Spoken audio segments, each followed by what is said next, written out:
Users are the financial blood of YouTube. Without us, they don't exist. Now that we've established the balance of power, let's see if we can get YouTube to play ball.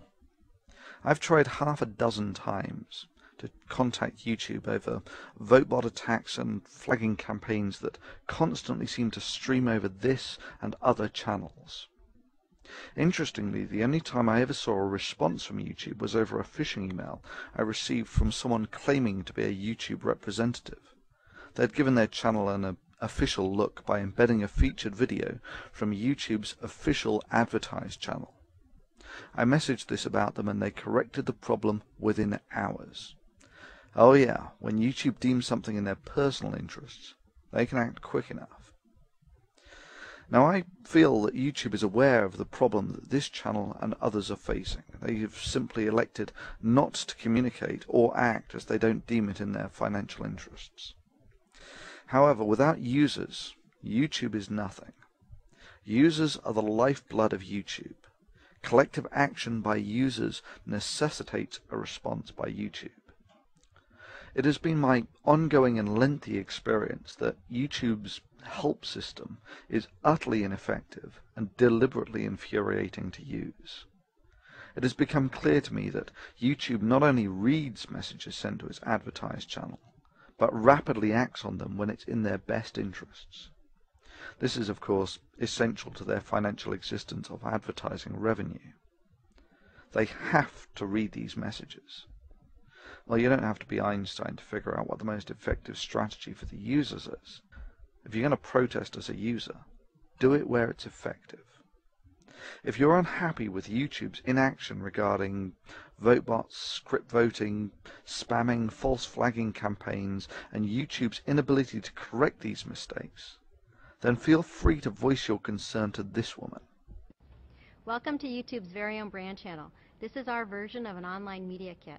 I'm Susie Ryder. I'm the Director of Ad Sales at YouTube, and it has been staggering over the course of the last couple of years to see YouTube grow from a small video sharing site to garnering the 6th largest audience on the web. There are a couple things that a marketer or an advertiser needs to get. The first one is that on YouTube it's really about participating. Look at me dancing with Soldier Boy. I'm participating.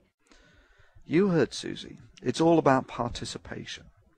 You can take her up on her offer and contact her either directly through YouTube's advertised channel or via the link provided. Basically, Google Susie Ryder's name. Now, I have no doubt that a company like YouTube will do their best to get the spam filters on this first thing Monday morning. So if you want your voice to be heard, it's best to use unique wording and probably include the odd line about advertising, etc. Be creative. And yeah, it has occurred to me that YouTube might shut me down for this. I'm sure they could spin this into a violation of some sort. Hell, the guidelines are so vague that anything could be a violation. Well, anyway, that's for them to do the cost-benefit analysis on. For me, this is simply a calculated risk. If YouTube decide to play ball here, there will be less angry users writing the messages, and YouTube will be a better maintained and fairer forum. It's win-win. If they don't, then the Thunderfoot channel is gone, and YouTube makes its statement about how it values the opinions of users, and the site likely becomes an increasingly bland and sterile commercial video network, the trajectory it's arguably on already. Irrespective of YouTube's actions, the optimum strategy for us free thinkers now is for you to add the big channels as friends. Basically, this allows us, when someone brings a vote-bot attack to our attention, to alert thousands and maybe even tens of thousands to the problem. This is a form of workaround for dealing with symptoms. Only the system engineers can provide a cure. And yeah, that's you, YouTube.